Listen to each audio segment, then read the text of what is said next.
नमस्कार साथियों, गौरव ज्ञान धारा में आप सभी का स्वागत है। उम्मीद कर रहा हूँ कि पढ़ाई आप लोगों की अच्छी चल रही होगी और बढ़िया तरीके से नियमित रूप से आगे बढ़ रहे हैं आप। और देखो, जब तक नियमितता नहीं आती शेड्यूल के अंदर तब तक पढ़ाई का मजा नहीं है। जब आप लोगों की नियमितता बनने लगती है तो डेली रूटीन बनता है, शेड्यूल बनता है, पढ़ने का मजा आता है, पता रहता है कितनी चीज हो गई, कितनी बाकी है। यहाँ तक कि सिलेबस भी मुख जबानी याद हो जाता है।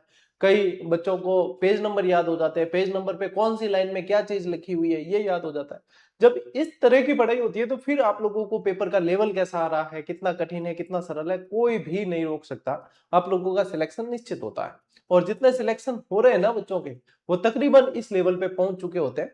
और आजकल मैं समझता हूं कि यदि किसी चयन सूची में अंतिम रैंक पे यदि किसी का चयन हो रहा है ना, वो भी टॉपर है, क्योंकि वो लाखों लोगों को पछाड़ के सिलेक्शन की लिस्ट में आया है। तो जितने चयनित है सारे टॉपर ही है मेरी दृष्टि से। बहुत सारे मैसेज आते हैं, जितने रिजल्ट आ जाते हैं, जैसे जैसे चयनित होते हैं बहुत सारे मैसेज आते हैं। और यहाँ पे तो लोगों के पास कोचिंग संस्थाओं में सैकड़ों की संख्या में आते होंगे, अपने हजारों की संख्या में आते हैं। और आप लोग देखते हो कि मैं बहुत कम जो होते हैं स्क्रीनशॉट साझा करता हूँ, जबकि जितने चयनित हैं वो सारे के सारे लगभग अपने यहाँ से पढ़े ही हैं। क्योंकि एक तो निःशुल्क मुहिम है, तो अपने किसी न किसी मुहिम का वो हिस्सा रहते हैं, किसी न किसी बुक को पढ़ते हैं, टेस्ट सीरीज को पढ़ते हैं, है ना। तो किसी न किसी सोर्स से जुड़े रहते हैं। हालांकि अपन पूरा क्रेडिट नहीं लेते हैं कि हाँ हमने ही करवाया, पढ़ाई आप लोगों की खुद की मेहनत से होता है, लेकिन नियमितता और मार्गदर्शन के अंदर हम थोड़ी सी भूमिका आप लोगों के निभा लेते हैं। ठीक है, तो इसी मुहिम को आगे ले जाते हैं। आज अपने कौन सी क्लास है? राजस्थान के पर्यटन स्थल वाली क्लास है और पार्ट 3 अपन जो है पढ़ने जा रहे हैं। क्या पढ़ रहे हैं? पार्ट 3। और ये पर्यटन स्थल वाली जो क्लासें आ रही है भैया, इनको बहुत जरूरी है आप लोगों को देखनी। क्यों? क्योंकि यहां से आप लोगों के कंप्लीट रिवीजन होता है। पर्यटन स्थल जब पढ़ते हैं तो पूरा जो है एक तरीके से जिला दर्शन होता है ये, है ना। तो ये इन्हें मिस नहीं करेंगे आप। आज इस सप्ताह की अंतिम क्लास है। इसकी नेक्स्ट जो क्लास आएगी वो सोमवार को आएगी। जो नए बच्चे जुड़े हैं वो ध्यान रखेंगे। चला के टापरों आगे। ओके, सबसे पहले आज पढ़ते हैं अपन भीलवाड़ा के पर्यटन स्थल। तो यहां से जो टाइटल है वहीं से एक प्रश्न आया था, इसे वस्त्र नगरी कहा जाता है। और एग्जामिनर जो है थोड़ा बहुत घुमा फिरा दिया करे तो एक बार इस वस्त्र नगरी की जगह क्या लिखा मिला? परिधान नगरी। क्या लिखा मिला? परिधान नगरी। तो वस्त्रों को ही क्या कहते हैं? परिधान भी कहते हैं। वस्त्रों को ही क्या कहते हैं? परिधान भी कहते हैं। तो इसे परिधान नगरी के रूप में जाना जाता है। ठीक है, अब यहाँ पे आप लोगों के आरबीएससी में दे रखा है मेणाल जलप्रपात। क्या दे रखा है? मेणाल जलप्रपात दे रखा है। अच्छा, जलप्रपात क्या होता है? झरना होता है। ठीक है, कि बाकरी पानी पड़े तो वो है जलप्रपात, यानी कि झरने। तो मेणाल जलप्रपात फेमस है। अब राजस्थान के तो वैसे और भी फेमस है, जैसे कि पाली के अंदर भीलबेरी है ना। चित्तौड़गढ़ के अंदर चूलिया जलप्रपात है। बूंदी के अंदर भीमदल जलप्रपात है। जोधपुर के अंदर अरना झरना है। भरतपुर के अंदर देश जलप्रपात है। तो बहुत सारे जलप्रपात जो मैंने कई बार यहाँ पे आप लोगों को पढ़ाए हैं, उनमें से एक है मेणाल जलप्रपात। इसकी स्थिति कहाँ है? भीलवाड़ा के अंदर। और 80 किलोमीटर दूर है भीलवाड़ा से कोटा रोड पर, नेशनल हाईवे 27 पर। एज इट इज जो है चीजें लिखी हुई है, मैंने उसको नोट्स में तब्दील किया है और आप लोगों को बता रहा हूं कि इस तरीके से याद करना है कि भीलवाड़ा 80 किलोमीटर दूर है। भीलवाड़ा कोटा मार्ग माते हैं थागे मेणाल जलप्रपात। ई तरीके एग्जामिनर पूछ ई तरीके एग्जामिनर पूछी थाने वो ध्यान रखना है। एनएच 27 पर है। प्राकृतिक सौंदर्य है, देखो चारों तरफ जंगलों से घिरा यह प्राकृतिक झरना देशी विदेशी पर्यटकों को आकर्षित करता है।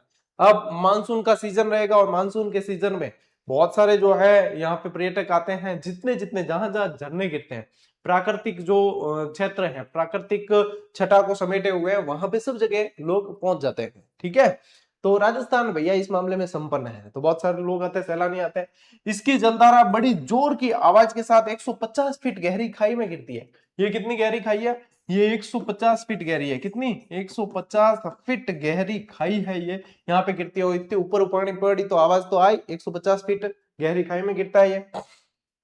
यहाँ धार्मिक मंदिर भी बना हुआ है, जैसे भगवान शिव का जो है अत्यंत सुंदर और वैभवशाली मंदिर भी बना हुआ है। मेणालेश्वर महादेव बोला जाता है जिन्हें। क्या बोलते हैं? मेणालेश्वर महादेव। मेणालेश्वर महादेव। हर हर शंभु। ठीक है, लीजिए स्क्रीनशॉट, लीजिए स्क्रीनशॉट भैया। देखिए नेक्स्ट, वस्त्र नगरी के अंदर ही मांडलगढ़। ठीक है, मांडल भी भीलवाड़ा के अंदर है और मांडलगढ़ भी भीलवाड़ा के अंदर है, लेकिन दोनों अलग अलग है। मांडल अलग है, मांडलगढ़ अलग है। ठीक है, अब भीलवाड़ा से 54 किलोमीटर दूर स्थित यह स्थान मध्यकाल के कई युद्धों का साक्षी रहा है। मांडलगढ़ का किला भी है, मांडलगढ़ का किला भी है। तो मध्यकाल यानी कि जैसे मुगल काल वगैरह मान लो आप, ये वाली ऐतिहासिक घटना देखिए, प्रसिद्ध हल्दी घाटी का युद्ध। हल्दी घाटी युद्ध कब हुआ भैया? 18 जून 1576। हल्दी घाटी के युद्ध से, खानवा के युद्ध से, ऐसे युद्ध है ना ये दो चार, जिनमें से कोई ना कोई घुमा फिरा के हर बार जो है प्रश्न बनता ही है। जैसे कि यहाँ पे आप देखो, यहाँ मुगल सेनापति कौन? मान सिंह। मान सिंह ने इसी जगह पे जो है अपना डेरा डाला था, डेरा जमाया था। और मान सिंह को सेनापति बनाने का विरोध किसने किया, ये प्रश्न बना था अभी। सेनापति बनाने का विरोध किसने किया, ये प्रश्न बना था। ये किया था नकीब खान ने। किसने किया था? नकीब खान ने विरोध किया था। ठीक है, तो ये प्रश्न अभी सीईटी की जो अपनी जैसे जीके की पुस्तक आने वाली है, 2-4 दिन में आ जाएगी, बहुत बेहतरीन तरीके से अपडेट किया है। जो सेकंड ग्रेड के एग्जाम हुए हैं उनमें से अपनी जो जीके वाली डिटेल पुस्तक है उनमें बहुत सारे सवाल बने, लेकिन फिर भी और अपडेट के साथ में बहुत शानदार तरीके से अपन दे रहे हैं। ये भी डाले हैं उनके अंदर सारे नकीब खान वगैरह, ये सारे जो है सवाल उसके अंदर अपडेट कर दिए गए हैं। देखो, पहाड़ी के शिखर पर लगभग आधा मील लंबा किला है। कितना लंबा किला है? आधा मील लंबा किला है, जो प्राचीरों और खाई की सुरक्षा के साथ अडिग खड़ा है। ठीक है, और इस किले के भीतर 2 मंदिर बने हुए हैं, भगवान शिव का मंदिर और भगवान कृष्ण का मंदिर। पूछ भी सकते हैं क्या कौन सा मंदिर। अब देखो, पूछने का तरीके कैसे होते हैं, अपन को क्या लगे इसमें क्या याद करना है, लेकिन पूछ सकते हैं कि मंडलगढ़ के किले के अंदर निम्न में से कौन से भगवान का मंदिर नहीं है? भगवान शिव, भगवान कृष्ण, भगवान विष्णु, इनमें से कोई नहीं। तो फिर भगवान विष्णु उसमें से अपन चुनेंगे। तो यही ध्यान देने लायक चीजें होती है। इन वास्ते कहा कि रेगुलर रहो, ढंगू पढ़ो, नियमित रहो पढ़ो। ठीक है, लो मांडलगढ़ का किला स्क्रीनशॉट ले लो। ठीक है, अब शाहपुरा। शाहपुरा कहां पड़ता है? ये भी भीलवाड़ा के अंदर पड़ता है। शाहपुरा ऐतिहासिक स्थल रहा है, बहुत जबरदस्त। शाहपुरा देखो धार्मिक स्थल भी रहा है, क्योंकि यहाँ पे रामसनेही संप्रदाय की प्रधान पीठ है। रामसनेही संप्रदाय की प्रधान पीठ है। साथ ही साथ क्या ध्यान रखोगे, रामसनेही संप्रदाय की प्रधान पीठ तो है ही, लेकिन केसरी सिंह बारठ साहब का परिवार जो है, केसरी सिंह बारठ साहब का जो संबंध है वो यहीं से रहा है। ठीक है, तो देखो शाहपुरा। और फड़, फड़ के जो कलाकार है वो भी यहाँ की फड़ प्रसिद्ध है। भीलवाड़ा से 55 किलोमीटर दूर स्थित यह कस्बा 4 दरवाजे वाली एक मजबूत दीवार से घिरा हुआ है। कितना शानदार फैक्ट, कितना शानदार। और ये बनने लायक चीज देखो है कि नहीं है, एग्जामिनर के ध्यान तो जाएगा भाई, अब कहने का काम नहीं है, वो तो टटोल रहे हैं कि कहां से बना है अपन प्रश्न। ठीक है, तो क्या ध्यान रखो कि चारों तरफ 4 दरवाजे वाली दीवार से घिरा हुआ है ये। और ये रामसनेही संप्रदाय का पवित्र तीर्थ स्थल है, जिसकी स्थापना 1804 में की थी, रामचरण जी ने की थी। किन्होंने की थी? रामचरण जी। ठीक है, रामसनेही संप्रदाय की प्रधान पीठ है यहाँ पे। और यहाँ हर साल फाल्गुन शुक्ला में जो है, यानी कि मार्च अप्रैल के अंदर 5 दिनों के लिए फूलडोल मेला पड़ता है। कौन सा मेला पड़ता है? फूलडोल मेला, जो रामसनेही संप्रदाय का प्रमुख मेला है। कब पड़ता है? मार्च महीने, फाल्गुन महीने में पड़ता है, यूं देख लेना। ठीक है, फाल्गुन शुक्ल पक्ष के अंदर पड़ता है। और शाहपुरा के उत्तरी भाग में छज्जों, मीनारों और छतरियों वाला एक विशाल महल है, जिसके ऊपरी हिस्से से सुंदर झील और शहर का जो दृश्य दिखता है। तो ये आप लोगों को ध्यान रखना है, रामसनेही संप्रदाय से संबंधित है और केसरी सिंह जी बारठ का संबंध है। अभी अपन आगे भी और पढ़ते हैं। ठीक है, लीजिए स्क्रीनशॉट। देखो, इसके अलावा क्या ध्यान रखोगे, क्रांतिकारी इतिहास। देखिए, देश के प्रसिद्ध स्वतंत्रता सेनानी केसरी सिंह जी बारठ, जोरावर सिंह जी बारठ और प्रताप सिंह जी बारठ शाहपुरा के ही थे। ठीक है, यानी कि अपन राजस्थान के इतिहास में कहें तो एकमात्र ऐसा परिवार जिन्होंने अपना सर्वस्व जो है स्वाधीनता के लिए न्योछावर कर दिया, वो केसरी सिंह जी बारठ साहब का परिवार था। ठीक है, अब देखिए यहाँ त्रिमूर्ति स्मारक है, पीवणिया तालाब है, और इसके अलावा बारठ जी की हवेली जो अब राजकीय संग्रहालय में बदल दी गई है। ठीक है, तो ये बहुत इंपॉर्टेंट लगता है मुझे, एक तो त्रिमूर्ति स्मारक, एक पीवणिया तालाब। अब देखो, डायरेक्ट सोच के देखो कि अभी तक अपना ध्यान जैसे नहीं गया इस पे, अब डायरेक्ट सोच के देखो, राजस्थान के कौन से जिले के अंदर पीवणिया तालाब स्थित है? डायरेक्ट है, पूछ कर देख सको, आसपास जो दोस्त भाईडा तैयारी करे नहीं, मांगे पूछ कर देख रहे हो, थाने एक प्रश्न पूछोगे बता सके क्या? हाँ पूछ, तो क्या राजस्थान के कौन से जिले में पीवणिया तालाब स्थित है? थे पूछ कर देख लो, वो हो ठीक है यार, पीवणिया तालाब कटे वो कटू लिया यो प्रश्न, बस वो थान के ऐसे प्रश्न नहीं बनते रहे, यूं कही। ठीक है, और बनते हैं जब फिर अपने क्या होता है कि ऐसे प्रश्नों को ढूंढते हैं, ये कहां से बना। तो पहले ये ध्यान रख लेना, आप इसको जो है सिद्ध कर सकते हो। जो ये क्लासेस नहीं पढ़ रहा है ना, उसको पूछ के देख लेना, उसने चाहे आरबीएससी की किताब पढ़ी होगी तो भी मैं कह रहा हूं कि इतना कॉन्फिडेंस के साथ में वो नहीं बता पाएगा, क्योंकि ध्यान नहीं जाता है, ये सत्य है। ठीक है, कला और संस्कृति के अंदर देखो शाहपुरा अपनी पारंपरिक और विश्व प्रसिद्ध फट चित्रकला के लिए विशेष रूप से जाना जाता है। तो शाहपुरा का भैया पूरा ये अपन ने जो है एक तरीके से इतिहास जान लिया है। ठीक है, शाहपुरा बहुत ही महत्वपूर्ण स्थल है। ठीक, अब लीजिए स्क्रीनशॉट। अब शाहपुरा पूरा हुआ आपने। चलो आगे बेटा, अब चलते हैं अपन बूंदी, और बूंदी के अंदर है तारागढ़ का किला। और तारागढ़ का किला बूंदी के अलावा और कहां है? तारागढ़ का किला बूंदी के अलावा और अजमेर के अंदर है। ठीक है, लेकिन ये जो बूंदी वाला तारागढ़ का किला है, इसके लिए एक पंक्ति जो चर्चा में रहती है, ऐतिहासिक पंक्ति है, वो कही गई है। रुडयार्ड किपलिंग ने कहा है कि संभवतः इसका निर्माण भूतों और प्रेतों ने करवाया। ऐसा किस लिए कहा? क्योंकि यहाँ पे जो है इतनी सारी सुरंगें हैं भाई साहब, इतनी सारी जो अंदर गुप्त सुरंगें बनी हुई है कि देखकर ऐसे लगता है कि ये तो भूतों की और प्रेतों ने बनवाया है क्या। और ऐसा का ऐसा मेहरानगढ़ के बारे में कहा है रुडयार्ड किपलिंग ने कि इसका निर्माण तो संभवतः देवता या फरिश्ताओं ने करवाया है। ये इतना शानदार बना हुआ है, तो ये ध्यान रखेंगे। अब बूंदी का तारागढ़ तारागढ़ इसलिए कहलाता है क्योंकि दूर से देखने पर जब लाइटें लगती तो ऐसे लगता है जैसे कि कोई तारा चमक रहा है, इसलिए इसका नाम तारागढ़ पड़ा है। ठीक है, बर सिंह जी ने निर्माण करवाया था इसका। यह किला राजपूत शैली में 1354 ईस्वी में राजा बर सिंह द्वारा बनवाया गया था। Most important line. और सन जहां पे आ जाए पढ़ने में वो मोस्ट इंपोर्टेंट है, क्योंकि आजकल पूछा जाता है सीक्वेंस, तो आपको सन जैसे याद हो गए तो आप सीक्वेंस के मामले में बाजी जीत जाएंगे। और मैं थन कह रही हूं ऐसी को पेपर वैनी एम ज्ञान देवन वाला तो घना मिले, लेकिन 40% पार करने रवाना पड़ रहा है। कारण क्या है कि उनके सामग्री में कमी नहीं है, उनके पढ़ने के तरीके में कमी है, उनके अंदर भटकाव बहुत ज्यादा है। इसलिए जितना संभल के आप पढ़ लोगे अनुशासित तरीके से, सिलेक्शन के चांसेस उतने बढ़ेंगे। क्योंकि बहुत ज्यादा भटकाव है। जहां तक मैं विद्यार्थियों से जो फीडबैक लेता हूं, मेरे आसपास भी जैसे काफी सारे विद्यार्थी होते हैं, फीडबैक में यही आता है। फिर मैं उनसे पूछता हूं कि आपने संस्कृति के लिए क्या पढ़ी, तो बस वो गिना हुआ है। संस्कृति के लिए सर आपकी किताब पढ़ी, मैं ठीक है। आपकी वन लाइनर पढ़ी, मैं ठीक है। सर फलान जी की ये पढ़ी, ढिकन जी की ये पढ़ी, पुच्छड़ जी की ये पढ़ी और उनकी ये पढ़ी, मैं क्या हो गया? हो गया भैया तेरा सिलेक्शन। इतनी पढ़ने की आवश्यकता नहीं है, एक किताब काफी है। मेरी पढ़ाई कोई जरूरी नहीं, कोई भी पढ़, लेकिन एक पढ़। 100% की चाह मत करो। 80%, 85% सभी में से आता है। और वो 80% आपके सही क्यों नहीं हो रहा है? आपको तो सिर्फ 40% सही करके आना था। वो 40% क्या, आपको तो 80% मिल रहा है ना किसी भी किताब के अंदर, 85% मिल रहा है, 90% मिल रहा है। आप 100% की चाह के अंदर और ऐसे सवाल जो हर बार नए दिखते हैं हर परीक्षा के अंदर, उसके अंदर अपने जो है बेशकीमती समय को खराब कर देते हो, तो आपकी स्मार्ट स्टडी गई का। आप तो यानी कि माया जाल में फंस रहे हो मार्केट के।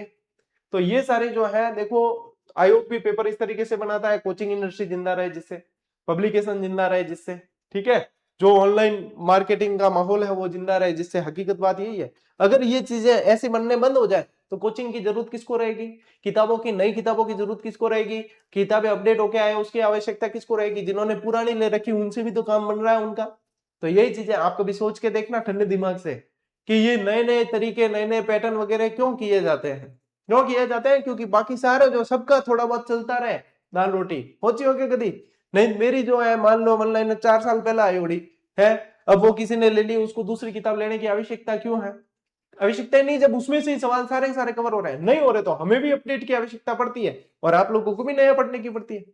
तो ये तो मतलब उसी तरीके से चले तो कोई समस्या नहीं, लेकिन ये तो नहीं भाई साहब, क्योंकि सभी को पेट भरने के लिए पता नहीं क्या सिस्टम चल रहा है, सारा मेरी समझ से बाहर है।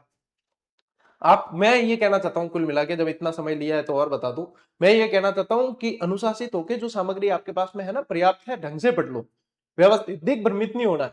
2-4 सवाल चाहे पेपर में आने वाले नहीं आ रहे ना, कोई बात नहीं। मैं कह रहा हूं 100 में से 80 सवाल आपके पास में जो सामग्री है उसमें से कवर होंगे, वो आपको आने चाहिए। 20 सवाल मान लीजिए नहीं आ रहे, 20 सवाल कह रहा हूं, बहुत बड़ा रेशियो, 20 सवाल नहीं आ रहे जाने दो, 80 सवाल आ रहे वो होने चाहिए सही। 80 में से 70 करके आओ, 60 करके आओ। आप लोगों के 40% भी नहीं क्लियर हो रहे ना, तो आप लोग सोचिए कि आपकी कमी कहां रही है। ज्यादा पढ़ने में रही है, ज्यादा नहीं पढ़ना है, ज्यादा बार पढ़ना है, ठीक है, ये ध्यान रखना। यह बूंदी का सबसे आकर्षक और प्रमुख पर्यटन स्थल रहा है क्या? तारागढ़ का किला। यह किला और महल एक ऊंची पहाड़ी पर स्थित है जो वर्तमान में जंगली झाड़ियों के बीच जीर्ण शीर्ण खंडर अवस्था के अंदर है, ठीक है। इतना इसकी देख रेख वगैरह नहीं की जा रही। अब इसकी भव्यता का अंदाजा इसके अंदर बने देवालयों यानी मंदिरों, खंभों, शीर्ष मंडलों वाली छतरियों, वक्राकार छतों से लगाया जा सकता है, ठीक है। इतनी सारी चीजें, यहाँ की संरचनाएं हाथी कमल के सुंदर कलात्मक रूपों में सजी हुई है। इस तरीके से देखो, कलात्मक हाथी, कलात्मक कमल, ये बहुत शानदार नक्काशी वगैरह की गई है। लेकिन भैया देख रेख इतनी नहीं की जा रही। जैसे जालोर किले की भी देख रेख नहीं होती, वैसे इसकी भी इतनी देख रेख नहीं की जा रही है। ठीक है, स्क्रीनशॉट लीजिए भैया आप।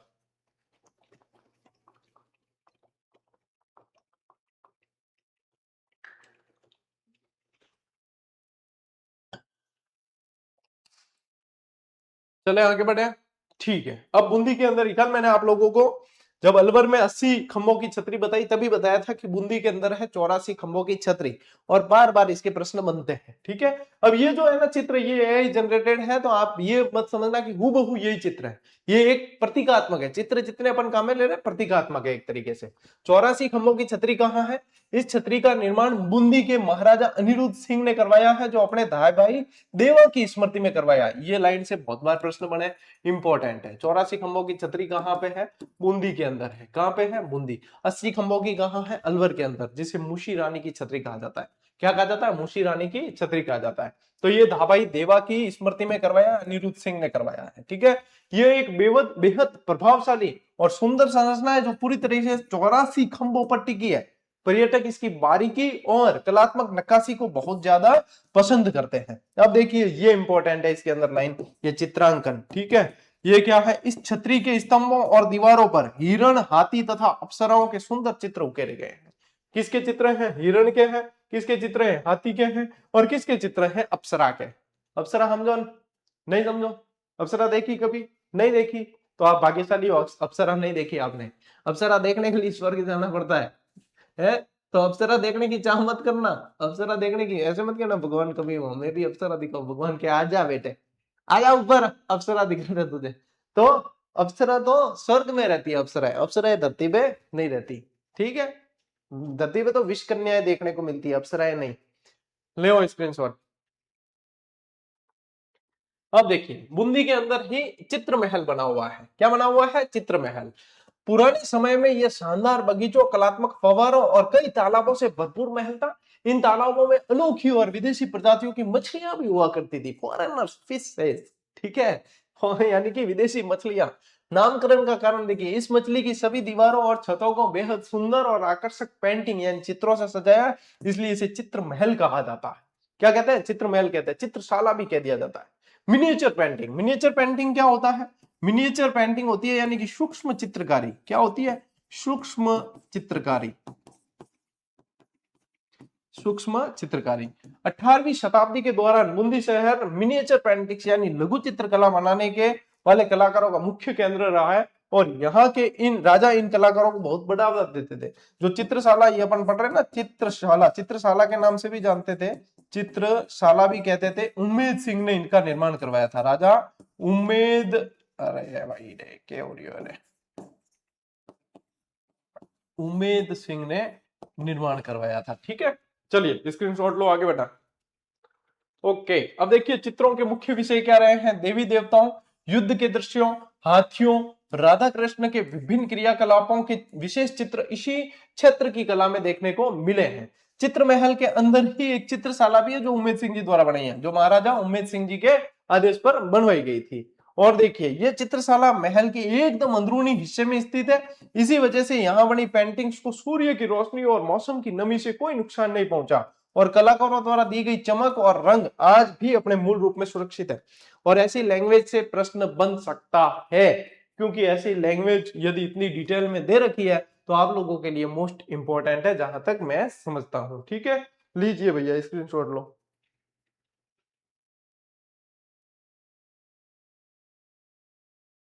चले आगे बढ़े। ओके, अब देखिए रानी जी की बावड़ी।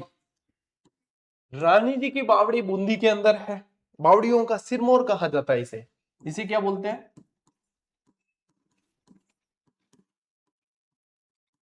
बावड़ियों का सिरमौर। ठीक है, रानी जी की बावड़ी तो बूंदी राजस्थान में, और रानी बाग जो है आप लोगों के गुजरात के अंदर, रानी बाग गुजरात में। इसे कहा जाता है क्वीन स्टेप वेल, यानी कि रानी जी की बावड़ी कहा जाता है। इसका निर्माण 1699 में बूंदी के शासक राव राजा अनिरुद्ध सिंह जी की छोटी रानी नाथावती जी द्वारा करवाया गया, यानी इन्हें इसे नाथावती जी की बावड़ी भी कहा जाता है। रानी कौन? नाथावती जी। ठीक है, इनके द्वारा निर्माण करवाया कब? 1699 के अंदर। अब देखिए, इस बावड़ी का मुख्य प्रवेश द्वार देखने पर ऐसा प्रतीत होता है मानो आने वालों को आमंत्रण दे रहा हो, यानी कि बुला रहा हो, ऐसा प्रतीत होता है। आजकल तो जैसे होटलों के बाहर भी जो है आमंत्रण देने के लिए एक जो पुतला लगाया जाता है, जिसका हाथ जो है एक वो लूज करके छोड़ दिया जाता है, हवा जो ये ऐसे ऐसे चलता ही रहता है, ठीक है। तो आने वाले समय में किताबें लिखी जाएगी जब ऐसे लिखेंगे कि वहां पे उन फलाने जी की होटल थी और होटल के बाहर जो है पुतला सभी को आमंत्रण देता था, निमंत्रण देता था। तो यहाँ पे क्या ध्यान रखना है कि यहाँ पे जो इसका प्रवेश द्वार है वो ऐसा प्रतीत होता है कि आमंत्रण दे रहा है, ठीक है। तोरण द्वार की कलाकृति देखिए, यह बहुमंजिला बावड़ी के तोरण द्वार पर गजराज यानी हाथियों की उत्कृष्ट नक्काशी की गई है, और नक्काशी में हाथियों की सूंड को अंदर की ओर मोड़ा गया है, जिससे ऐसा आभास होता है मानो हाथी बावड़ी का पानी पी रहे हो। हाथी की सूंड को कैसे किया, अंदर की ओर मोड़ा गया वापस, तो ऐसा लगता है जैसे सूंड से जो है पानी पी रहे हैं हाथी, ऐसा प्रतीत होता है, ठीक है। लीजिए स्क्रीनशॉट। रानी जी की बावड़ी कहाँ है, बूंदी में। बनवाई किसने, रानी नाथावती जी ने। किसकी पत्नी थी, अनिरुद्ध सिंह जी की। कब बनवाई, 1699 में, ठीक है। चलिए आगे बढ़ते हैं। हाँ भाई साहब, चित्तौड़गढ़, गढ़ तो चित्तौड़गढ़, बाकी सब गड़ैया, यानी कि ये सभी किलों का सिरमौर है, ठीक है। इसे कहा जाता है राजस्थान का गौरव, राजस्थान का गौरव कहा जाता है इस किले को। अब देखिए इसके अंदर इसके निर्माण के लिए पौराणिक मान्यता के अनुसार जो है वो चीज दे रखी है आपके आरबीसी की किताब में, लेकिन आपको ध्यान रखना है कि इसका निर्माण किसने करवाया है। इसका निर्माण जो है वो चित्रांग मौर्य ने करवाया है। किसने करवाया, चित्रांग या चित्रांगद मौर्य ने ये इसका जो है निर्माण करवाया है, ये ध्यान रखना है आप लोगों को। गंभीरी और बेडच नदी के किनारे है यह किला, सिसोदिया राजवंश का गढ़ है और गंभीरी और बेडच नदी के तट पर है। और इसके निर्माण की ऐतिहासिकता को लेकर जो है इतिहासकारों में बहुत सारे मतभेद है। पौराणिक कथा के अनुसार इसका निर्माण महाभारत महाकाव्य के पांडक नायक भीम द्वारा करवाया गया था, ऐसा पौराणिक मान्यता है। लेकिन निर्माण किसने करवाया, चित्रांग मौर्य ने करवाया। इसी कारण जो है इसका नाम चित्रकूट भी पड़ा है। इसको क्या कहते हैं, चित्रकूट के नाम से भी इसे जाना जाता है, ठीक है। किले के अंदर बहुत से भव्य स्मारक स्थित है, जिनमें कुछ समय की मार झेलने के कारण जीर्ण शीर्ण खंडर अवस्था में हो रहे हैं। जो कुछ समय के इसके कारण जीर्ण शीर्ण खंडर अवस्था में हो रहे बहुत सारे, जैसे कि देखो विजय स्तंभ, कीर्ति स्तंभ, जो अभी आगे पढ़ने वाले हैं अपन। इसके अलावा इसके अंदर जो है तुलजा भवानी का मंदिर है ना। इसके अलावा श्रृंगार चवरी है, श्रृंगार चवरी है। इसके अंदर बहुत सारी जो है, इसके अंदर महल बहुत बने हुए हैं, ठीक। तो ये बहुत सारी चीजें हैं इसके अंदर। लीजिए स्क्रीनशॉट। इसमें ज्यादा डिटेल नहीं दे रखी है, वैसे डिटेल बताऊं तो जैसे कि अफगान शासक मामू ने पहला आक्रमण किया वगैरह, इसका साके वगैरह सब बताते हैं। तो किले अपन ने ऑलरेडी पढ़ लिए, उसके अंदर डिटेल बताई है, ठीक है। यहाँ पे इसके अंदर पर्यटन में जितना दे रखा है उतना अपन पढ़ रहे हैं। फिर देखिए विजय स्तंभ। अब विजय स्तंभ महाराणा कुंभा, महाराजा की जगह महाराणा कर देना। महाराणा कुंभा ने मालवा के मुस्लिम शासक को हराकर अपनी जीत का जश्न मनाने और उसे हमेशा के लिए यादगार बनाने के लिए बनवाया था। इसका निर्माण सन 1440 ईस्वी में शुरू हुआ, जो 8 वर्षों में बनके जो है पूरा हुआ है, ठीक है। 9 मंजिला ये इमारत है, 9 मंजिला इमारत है। और इसका आकार कैसा है, डमरू जैसा आकार, डमरू जैसा आकार है इसका, ठीक है। डमरू जैसा आकार है। मयूर ध्वजगढ़ के नाम से भी इसे जो है जाना जाता है। और मयूर ध्वजगढ़ वैसे किला जो कहा जाता है, नहीं विष्णु ध्वजगढ़ कहते हैं इसको तो, और मयूर ध्वजगढ़ तो है अपने जो जोधपुर वाला किला है, ठीक है। यह शिल्प कला का अद्भुत नमूना है, जिसे लाल बलुआ पत्थर और सफेद संगमरमर की मदद से बनाया है। यह एक 9 मंजिला स्तंभ है। कैसा है, 9 मंजिला है, जिसमें हिंदू देवी देवताओं की सुंदर मूर्तियों को सजाया गया। अंदर हिंदू देवी देवताओं की सुंदर मूर्तियां हैं। और माध्यमिक शिक्षा बोर्ड और राजस्थान पुलिस का प्रतीक चिन्ह है ये, ठीक है, ये ध्यान रखेंगे। इसमें ऊपर जाने के लिए संकरी सीढ़ियों का रास्ता है। इसके सबसे ऊपरी हिस्से में बनी बालकनियों में पूरे शहर का विहंगम दृश्य दिखाई देता है इससे, ठीक है। लीजिए, रोम के टार्जन से तुलना की गई है इसकी। बहुत सारी विशेषताएं हैं विजय स्तंभ की जो आपको ध्यान रखनी है। आगे बढ़ते हैं और कीर्ति स्तंभ को पढ़ते हैं। देखिए कीर्ति स्तंभ, ये जैन समुदाय को समर्पित है। कीर्ति स्तंभ जो है, कीर्ति स्तंभ अलग है और विजय स्तंभ अलग है, एक मत समझना, है ना। अब देखिए यह विशाल स्तंभ जैन तीर्थंकर तथा महान शिक्षाविद आदिनाथ जी को समर्पित है। ये कीर्ति स्तंभ से देखो यहाँ पे जो लाइनें दे रखी है, इससे पूरा का पूरा एक प्रश्न बना था, रीट में बना था, ठीक है। क्या बना था, एक तो यही आदिनाथ जी को समर्पित। इसका निर्माण 13वीं शताब्दी के एक धनी जैन व्यापारी जीजा बघेरवाल तथा उनके पुत्र पुण्य सिंह ने करवाया था, ठीक है, ये भी ध्यान रखना है। ऐसे का ऐसे छपा था। ये 24.5 मीटर ऊंचा स्तंभ है और हिंदू स्थापत्य शैली में बना हुआ है। ऐतिहासिक रूप से विजय स्तंभ से भी ज्यादा पुराना माना जाता है। ये भी लाइन इंपॉर्टेंट है। ऐसी ही चीजें आप लोगों को एग्जाम में पूछी जा रही है कि ये उससे पुराना ये लाइन बनी थी ऐसे कैसे, ठीक है। और इस 6 मंजिला स्तंभ पर, यानी कि 6 मंजिला है ये, तीर्थंकरों की मूर्तियां हैं और सबसे ऊपरी मंजिल पे सैकड़ों लघु छोटी मूर्तियां शिल्प द्वारा उकेरी गई है। और इन लाइनों से एक भी शब्द बाहर नहीं गया था। ऐसे का ऐसे प्रश्न बना, कहां से? हूबहू आरबीएससी की किताब से। और अपन अब कह सकते हैं कि हूबहू आरबीएससी गौरव सर वाले बैच से या अपनी वस्तुनिष्ठ किताब आ रही है उससे भी है, ठीक है। लीजिए स्क्रीनशॉट। यूं के यूं प्रश्न बन रहे हैं, इसलिए लापरवाही नहीं करोगे आप।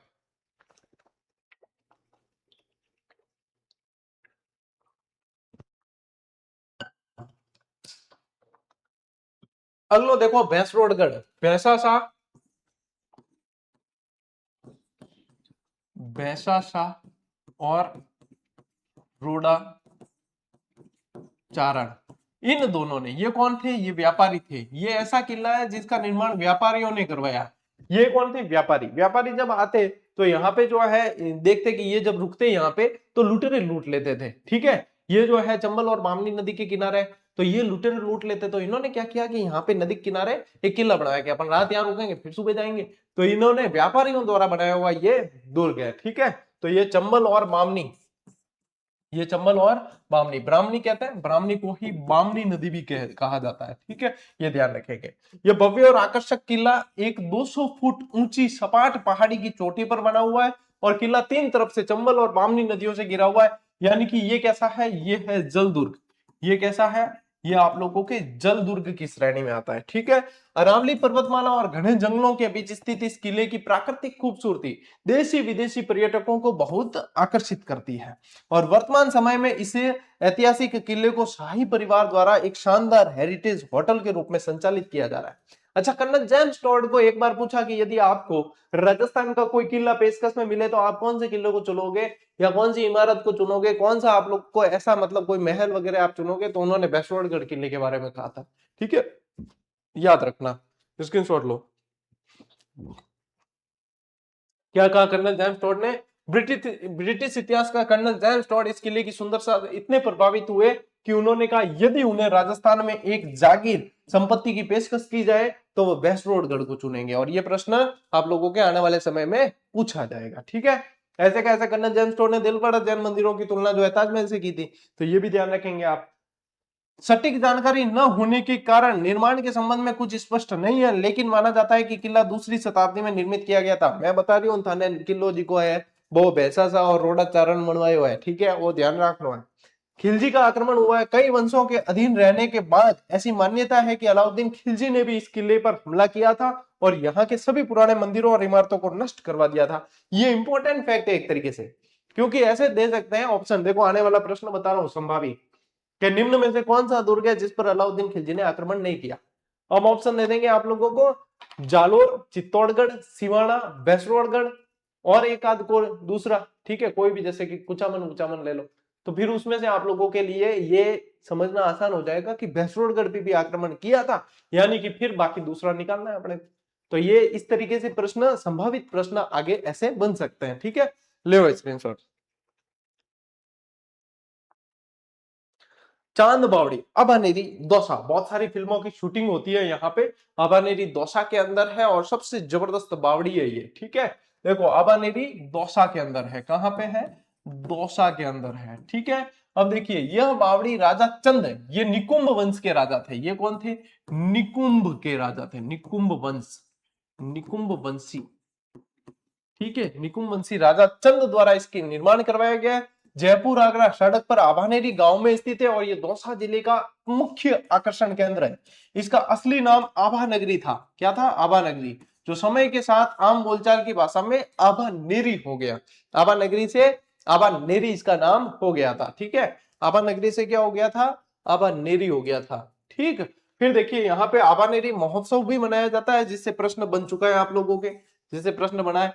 पर्यटन विभाग द्वारा यहाँ हर साल सितंबर अक्टूबर में, कब बना है, कब मनाते हैं वो ध्यान रखना, सितंबर अक्टूबर में आभानेरी महोत्सव का आयोजन किया जाता है और ये महोत्सव 2 दिनों तक चलता है। इसमें पर्यटकों के मनोरंजन के लिए पारंपरिक राजस्थानी खाना परोसा जाता है और लोक कलाकारों द्वारा विभिन्न गीतों नृत्यों कार्यक्रम का प्रस्तुतिकरण किया जाता है। मतलब आरबीएससी की किताब वास्तव में बहुत जबरदस्त है। उसके हर एक पेज से, हर एक लाइन से सवाल बन सकता है। या आबानेरी महोत्सव से आप लोगों के कूट मिलान वाला सवाल बन सकता है। ठीक है, तो ये ध्यान रखना है आप लोगों को। लीजिए स्क्रीनशॉट।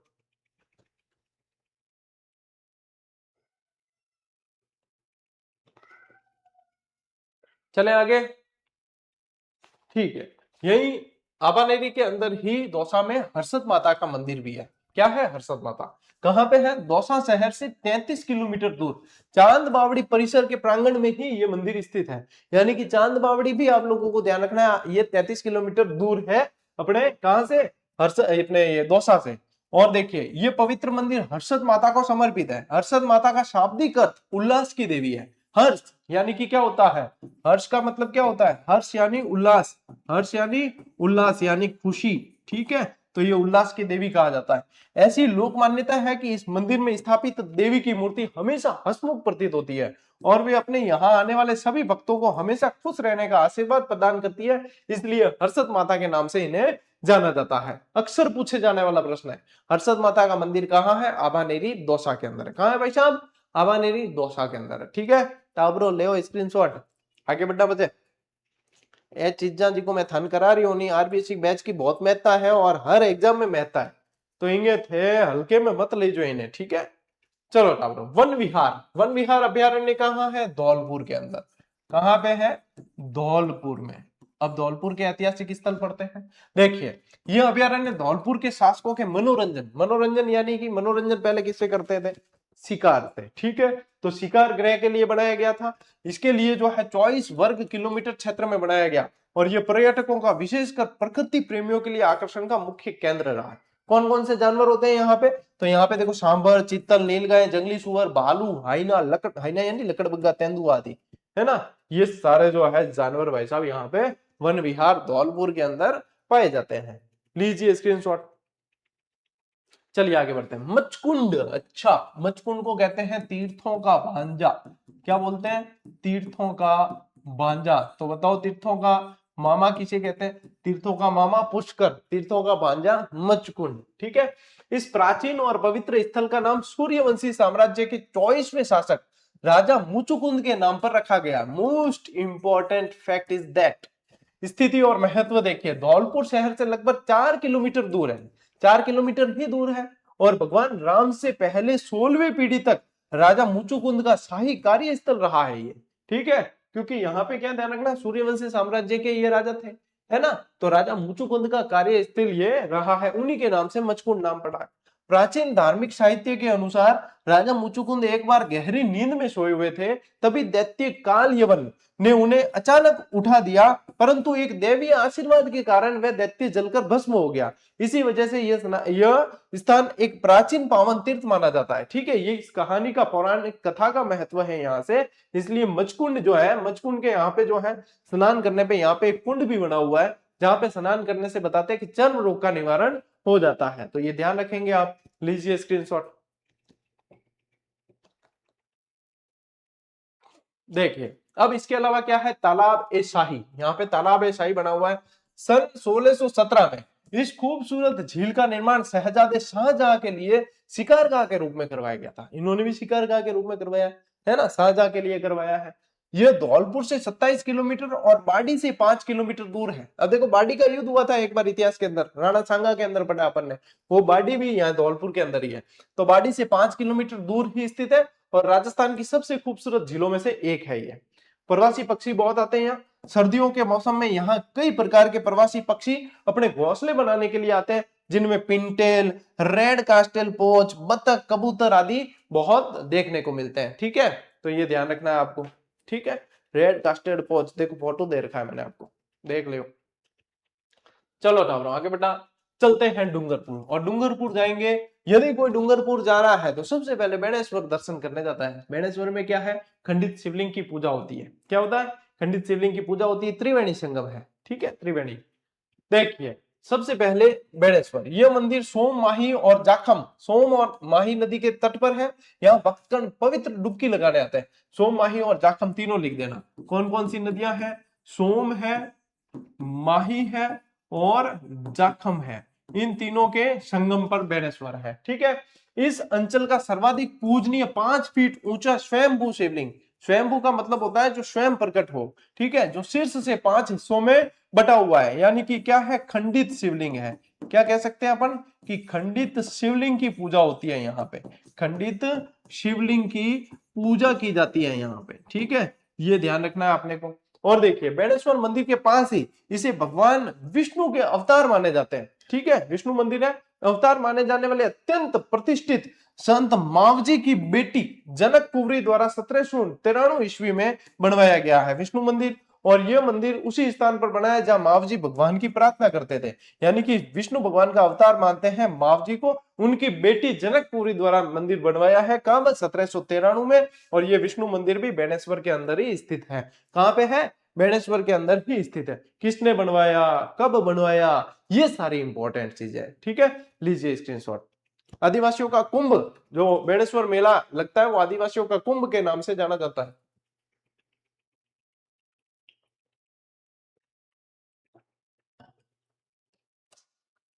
ठीक है टाब्रो, देखो आगे बढ़ा।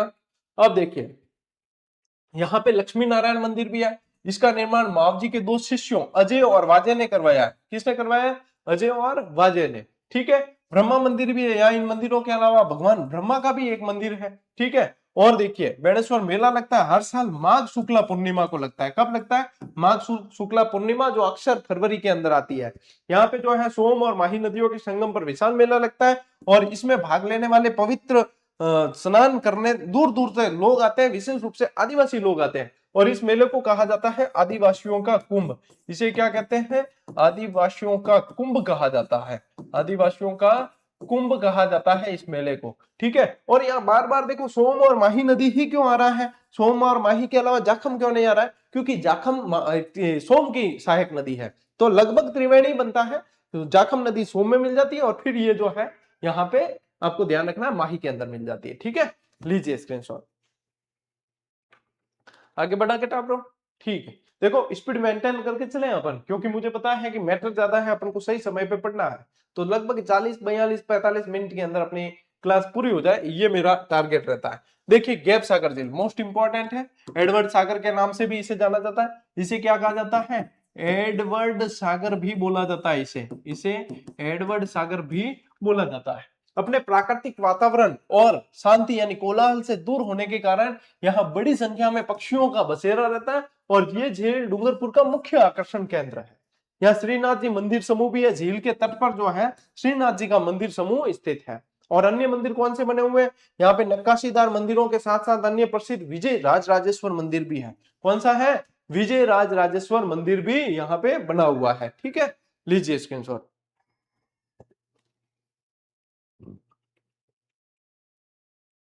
देखिए अब आते हैं अपन अपने डूंगरपुर हो गया।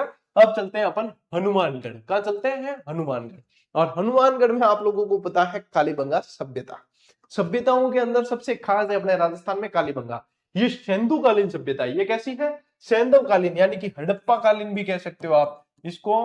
हड़प्पा कालीन कह सकते हो इसको, आप सिंधु कालीन कह सकते हो। क्या कह सकते हो? सिंधु कालीन सभ्यता भी इसे कह सकते हो। ठीक है, यहाँ देखिए 4500 वर्ष पूर्व सरस्वती नदी के किनारे हड़प्पा कालीन सभ्यता फल फूल रही थी, जहां मिले अवशेष 2500 वर्ष ईसा पूर्व है। क्या है? 2500 वर्ष ईसा पूर्व है और टोटल लगभग 4500 वर्ष पूर्व है।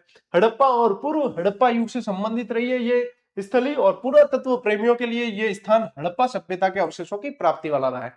इसकी खोज जो है ना वो अमलानंद घोष ने की थी। किसने की थी? अमलानंद घोष ने की थी। कब की थी? 1952 के अंदर। कब की थी? 1952 के अंदर। सभ्यता इसी बैच के अंदर अपन पढ़ चुके हैं, है ना, आरबीएससी वाले बैच में पढ़ चुके हैं, तो ज्यादा यहाँ पे अपन डिटेल में जाने की आवश्यकता नहीं है, क्योंकि डिटेल में अपन जा चुके हैं पहले ही। तो जो डायरेक्ट ये क्लास देख रहा है उसे लगेगा कि सर शॉर्ट में चल रहे, नहीं भैया, ये सारी चीजें डिटेल में अपन पढ़ चुके हैं। ये पर्यटन स्थल में फिर से आई है, इसलिए इसमें वापस अपन नजर डाल रहे हैं।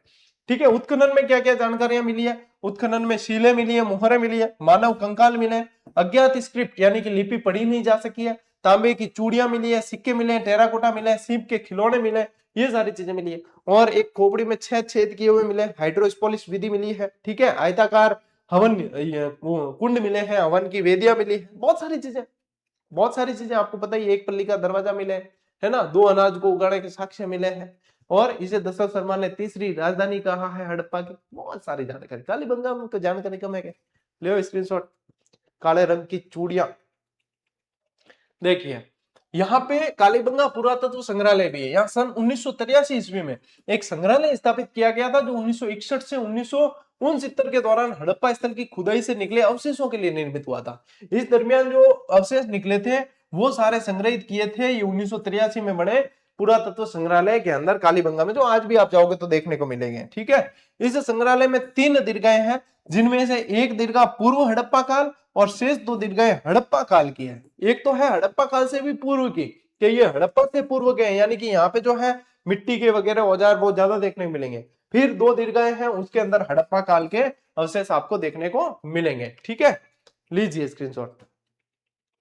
चलिए आगे बढ़ते हैं। अब इसके हनुमानगढ़ के अंदर जो है भैया, यहाँ पे उत्तर भड़किवाड़ है। उत्तर भड़किवाड़ 2 किलों को कहा जाता है राजस्थान के, एक तो जैसलमेर का किला और एक है बटनेर का किला। यदि राजस्थान का कोई किला है जिसने सबसे ज्यादा विदेशी आक्रमण झेले तो वो बटनेर का किला है ना। यहाँ पे भूपत भाटी ने इस दुर्ग का निर्माण करवाया। तो ये ऐसा किला है जिसके अंदर न सिर्फ हिंदू महिलाओं ने बल्कि मुस्लिम महिलाओं ने भी जौहर में भाग लिया है। तैमूर लंग ने 1398 के अंदर इस पर हमला किया। बहुत सारी जानकारियां बटनेर से संबंधित, तो ठीक है। ये बटनेर का किला है जो हनुमानगढ़ के अंदर है। बटनेर शब्द बट्टी नगर, ठीक है, बट्टी नगर का अपभ्रंश है। इस किले को उत्तरी सीमा का प्रहरी कहा जाता है, और आप कह सकते हो इसे उत्तर भड़ किवाड़ कहा जाता है। क्या कहते हैं? उत्तर भड़ किवाड़ कहा जाता है। अब भट्टी नगर क्यों कहते हैं? क्योंकि भाटियों का नगर है ना, भाटी राजवंश का शासन रहा है। यह भारत के सबसे पुराने किलों में से एक है, जो गग्गर नदी के किनारे, और राजस्थान में सर्वाधिक विदेशी आक्रमण झेले हैं इसने। सर्वाधिक विदेशी आक्रमण, सर्वाधिक विदेशी आक्रमण झेले हैं इसने, विदेशी आक्रमण झेले। तैमूर लंग ने भी आक्रमण किया था 1398 में। इस किले का ऐतिहासिक महत्व इस तथ्य से भी प्रमाणित होता है कि आईन अकबरी में इसका बाकायदा उल्लेख किया गया। मोस्ट इंपोर्टेंट, डायरेक्ट भी पूछ लियो, राजस्थान के कौन से किले का जो है उल्लेख आईन अकबरी में किया गया है? बटनेर है भाई साहब, ध्यान रखियो, बहुत ही अच्छा प्रश्न है, मोस्ट इंपोर्टेंट प्रश्न है। ले स्क्रीनशॉट, तैमूर लंग वाली लाइन लिख लेना, ठीक है। अब देखिए, अब किले का निर्माण जो है लगभग 1700 साल पूर्व जैसलमेर के राजा भाटी के पुत्र भूपत ने करवाया। यानी कि किसने? डायरेक्ट लिख सकते हो आप, भूपत भाटी ने करवाया। किसने करवाया? भूपत भाटी ने। तैमूर और पृथ्वीराज चौहान सहित कई साहसी शासकों ने इस किले पर कब्जा करने की कोशिश की, लेकिन सदियों तक कोई भी इसे पूरी तरीके से जीत नहीं पाया था। अंत में वर्ष 1805 में बीकानेर के राजा सूरत सिंह ने भाटी राजाओं को पराजित कर इस किले पर अपना अधिकार किया, और इसीलिए इन्होंने क्या किया है? मंगलवार के दिन इसे जीता है। क्या किया है? मंगलवार के दिन जीता है, इसलिए बाद में हनुमानगढ़ नाम पड़ा है ना, ये हनुमानगढ़ इस कारण नाम पड़ा है, ठीक है। तो ये जो है ध्यान रखना है कि बीकानेर के राजा सूरत सिंह ने जो है ये भाटियों से जीता था, ठीक है। स्क्रीनशॉट लीजिए।